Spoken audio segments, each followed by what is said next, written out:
Now of an Amara Fano leader.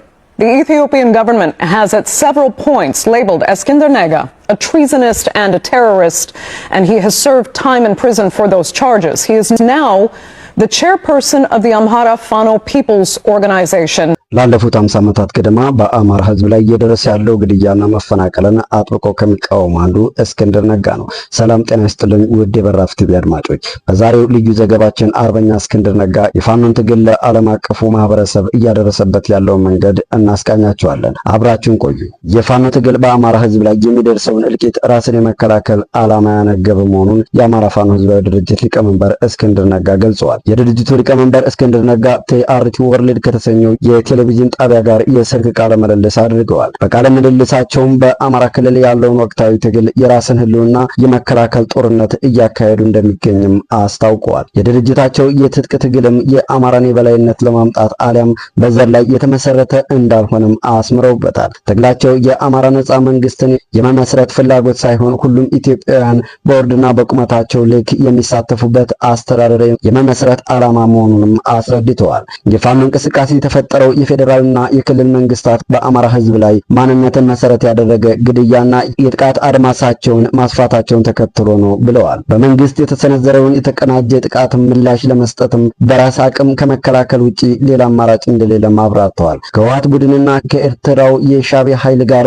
በመተባበር መንግስትን ለመጣል እያሴሩ ነው የሚለውን ወሬም ፍጹም ውሸት ነው ሲል ከዚህ ቀደም በመንግስት ይቀርብ የነበረውን ውንጀላም አጣጥሏል። ይልቁንስ የሚያደርጉት የትጥቅ ትግል ሙሉ በሙሉ ራሱን የቻለ የገንዘብና የትጥቅ ድጋፋቸውም ከገበሬው ከዲያስፖራውና በጦር ሜዳ ከሚማረክ የጦር መሳሪያ መሆኑንም አስረድተዋል። የኢትዮጵያ ህገ መንግስት ፖለቲካን ከዘር ማንነት ጋር በማቆራኘት በተለይ አማራን ለጥቃት እንዲጋለጥ ማድረጉን አንስተው ህገ መንግስቱ መቀየር አለበት የሚለውን የዘወትር ጥያቄያቸውንም አንስተዋል። በአማራ ክልል እየተባባሰ ላለው የሰብአዊ ቀውስም መንግስት በአስቸኳይ የተጠያቂነት ኃላፊነት መውሰድ እንዳለበትም ጠቅሷል። ኢትዮጵያ ከዘር ፖለቲካ ካልወጣች በሩዋንዳ ከታየው የከፋ የዘር ማጥፋት ወንጀል የባሰ እልቂት ሊከሰት እንደሚችልም አስጠንቅቋል። የአማራ ፋኖ ህዝባዊ ድርጅት በሸዋ ሊቀመንበር የሆነው እስክንድር ድርጅታቸው ስለሚከተለው ዓላማ በዓለም አቀፉ ማህበረሰብ ዘንድም የተሳሳቱ መረጃዎችን ለማስተካከል እንደሚፈልጉም አብራርተዋል። እስክንድር በቃለ ምልልሱ በአማራ ክልል ያለው ወቅታዊ ትግል የራስን ህልውና የመከላከል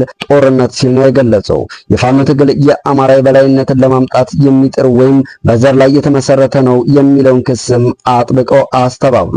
እኛ ከዚህ ፍጹም ተቃራኒ ነን ያለው እስክንድር ነፃ የአማራ መንግስት የመመስረት ፍላጎት እንደሌላቸውና ይህ ፈጽሞ ውሸት እንደሆነም አስረግጦ ተናግሯል። አክሎም የፋኖ እንቅስቃሴ የተፈጠረው በፌዴራልና በክልል መንግስታት በአማራ ህዝብ ላይ በማንነቱን ተመስርቶ በሺዎች የሚቆጠር ግድያ በመፈጸሙ እንደሆነም ገልጿል።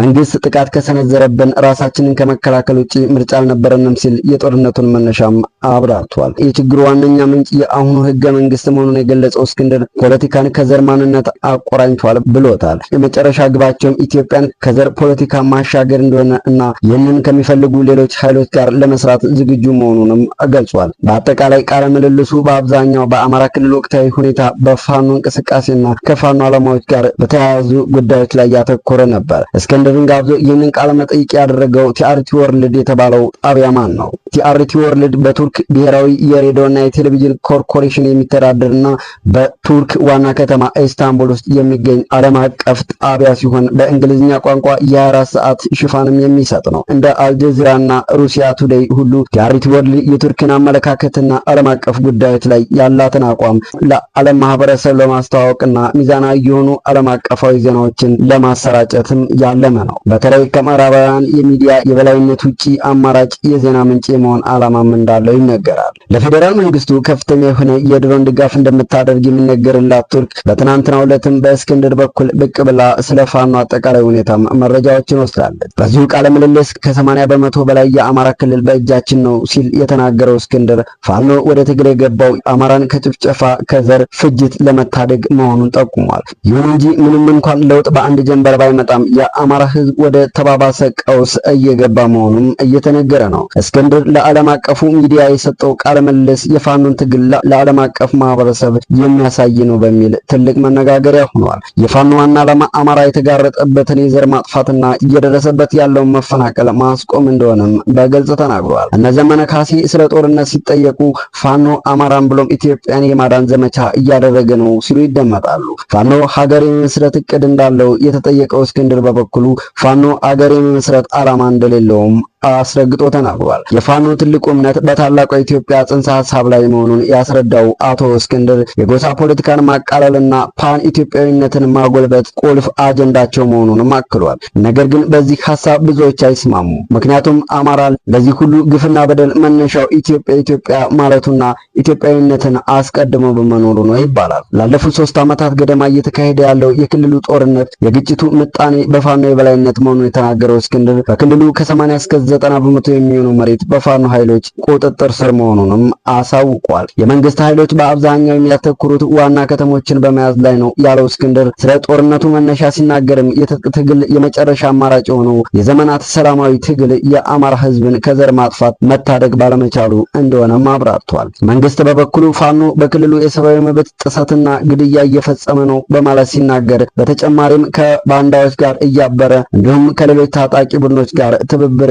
እየፈጠረ ነው ሲልም ይከሳል። ከመንግስት ጋር ለመደራደር ሊሰራ ይችላል በሚል በፋኖ አይን ቁራኛ የሚታየው እስክንድር ፋኖ ድርድር በመርህ ደረጃ ቢቀበልም መንግስት በመጀመሪያ በአማራ ህዝብ ላይ የሚፈጽመውን ግድያና መፈናቀል ወዲያውኑ ማቆም እንዳለበትም አስቀምጧል። ዘላቂ ሰላም የሚመጣው በብሔር ላይ የተመሰረተው ስርዓት በማብቃት በመጨረሻም ህዝቡ በዘር ላይ ከተመሰረተ ፖለቲካ ተላቆ ሁሉንም ኢትዮጵያውያን የሚያሳትፍ ፍትሃዊ ስርዓትን ለማምጣት እንዲታገል ጥሪ አቅርቧል።